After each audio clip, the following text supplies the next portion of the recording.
En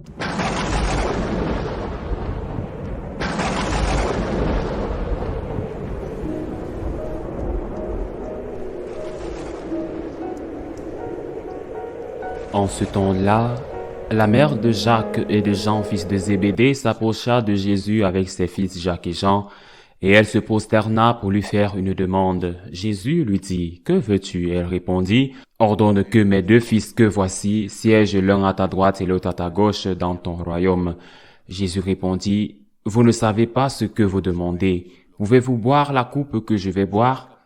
Ils lui disent, « Nous le pouvons. » Il leur dit, « Ma coupe, vous la boirez. Quant à siéger à ma droite et à ma gauche, ce n'est pas à moi de l'accorder. Il y a ceux pour qui cela a été préparé par mon Père. » Les 10 autres qui avaient entendu s'indignèrent contre les deux frères. Jésus les appela et dit, « Vous le savez, les chefs des nations les commandent en maître, et les grands font sentir leur pouvoir. Parmi vous, il ne devra pas en être ainsi. Celui qui veut devenir grand parmi vous sera votre serviteur, et celui qui veut être parmi vous le premier sera votre esclave. Ainsi le Fils de l'homme n'est pas venu pour être servi, mais pour servir et donner sa vie en rançon pour la multitude. » Acclamons la parole de Dieu.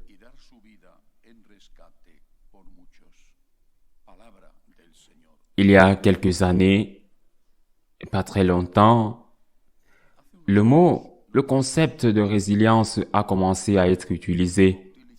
La première fois que je l'ai entendu, j'ai dit, quel mot étrange. Je ne l'avais jamais entendu auparavant, résilience. C'est affreux. C'est même difficile à prononcer. J'ai donc consulté le dictionnaire pour savoir ce que cela signifiait. La résilience, c'est la capacité à se relever quand la vie vous a mis à terre. Et je me suis dit, écoutez, c'est certainement quelque chose qui nous appartient et qui appartient à notre pays, l'Espagne. Je dis cela parce que c'est aujourd'hui le saint patron de l'Espagne et je vais en parler.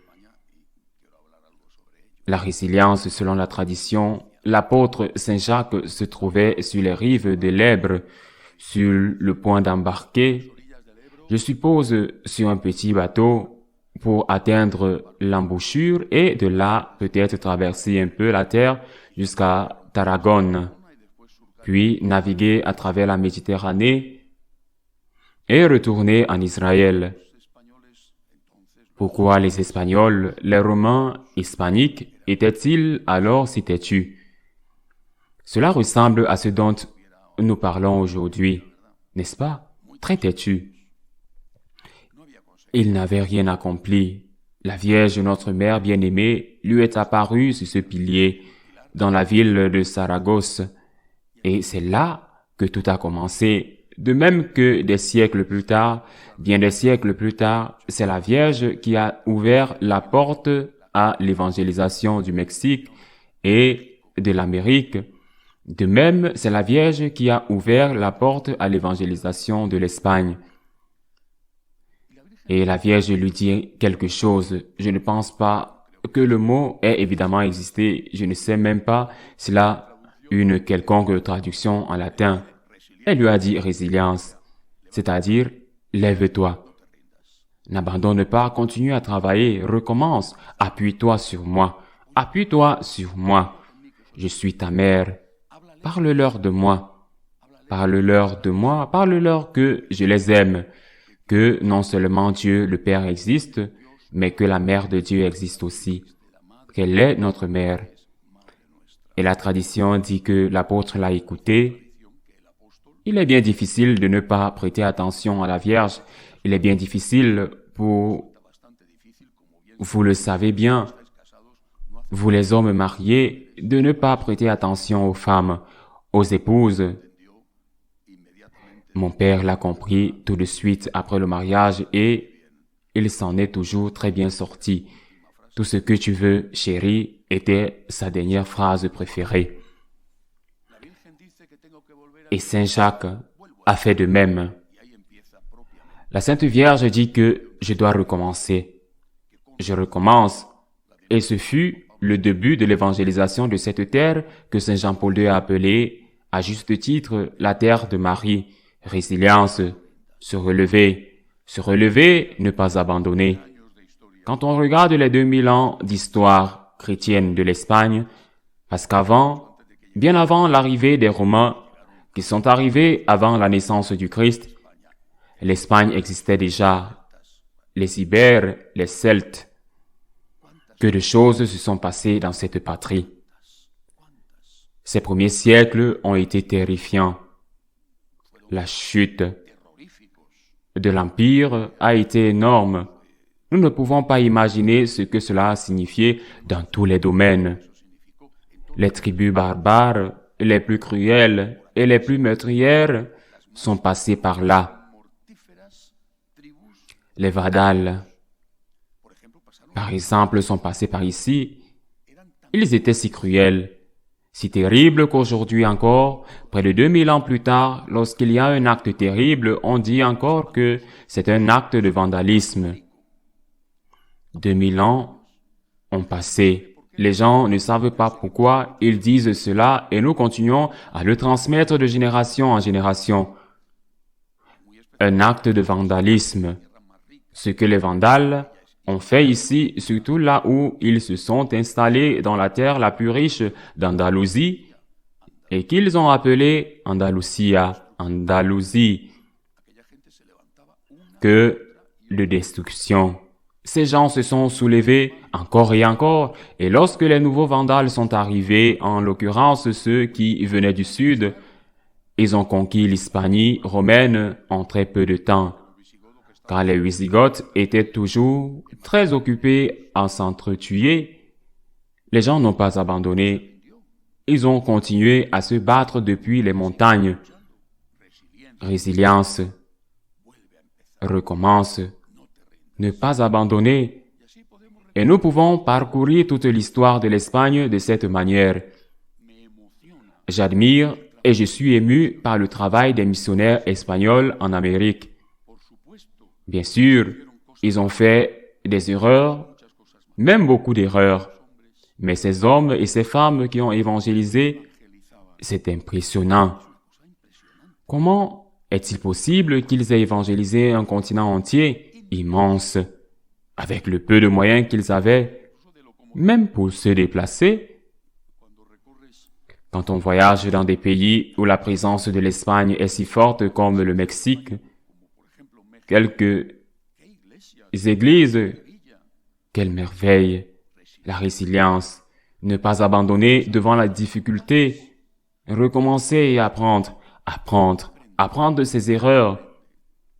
Je vais vous donner un exemple qui ne plaira peut-être pas à certains d'entre vous, mais je vais le donner. Une plainte est déposée ou un recours est déposé devant la Cour constitutionnelle sur la question de la loi sur l'avortement approuvée par Zapatero. Elle est déposée par le Parti populaire. Pendant toutes les années où le Parti populaire a gouverné, ce recours a été déposé. L'arrêt n'a pas été rendu pendant de nombreuses années. Pourquoi? Et puis quand il est possible et rendu pour public, et les évêques ont été très clairs en disant que c'était vraiment contraire à la Constitution, quand il est rendu public, ils savaient qu'ils ont raison.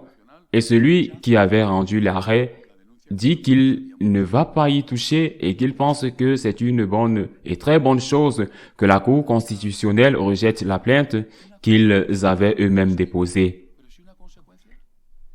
Est-il vraiment surprenant qu'il y ait une conséquence? Je ne veux pas dire une punition, mais une conséquence. Je ne suis pas du tout surpris. Quand tout est un calcul possible et politique, quand il n'y a pas de principe, comme l'a dit le pape Benoît XVI, des principes non négociables, alors ce qui arrive, arrive. Cela nous surprend-il? Quand je regarde l'histoire de l'Espagne, je vois que les musulmans sont arrivés, ont balayé et dévasté le pays, parce qu'avant cela, les Wisigoths, comme je l'ai dit, étaient très occupés à s'entretuer pour savoir qui était le roi. Et ce sont les Wisigoths qui ont fait appel aux musulmans précisément pour disposer d'une troupe de mercenaires pour combattre les autres Wisigoths. Une fois que les musulmans sont arrivés ici, nous sommes restés et nous avons éliminé les deux factions.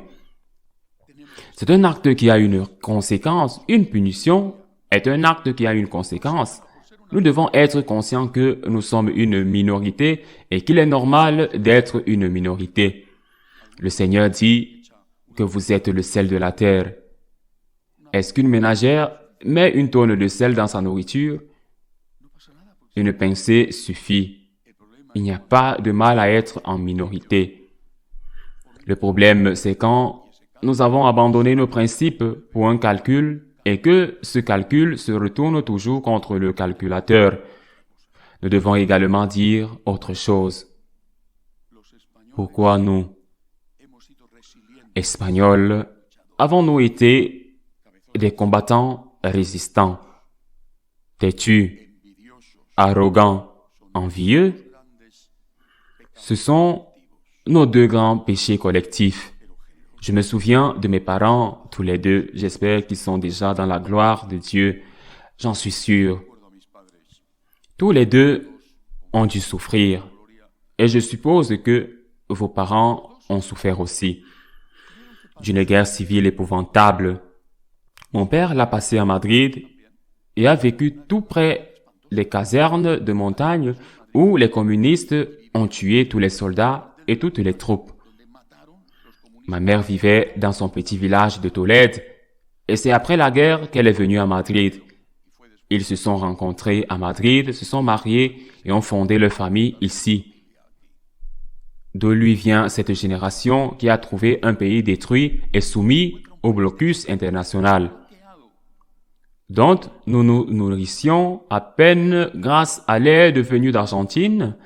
D'où lui vient cette force? D'où lui vient cette force?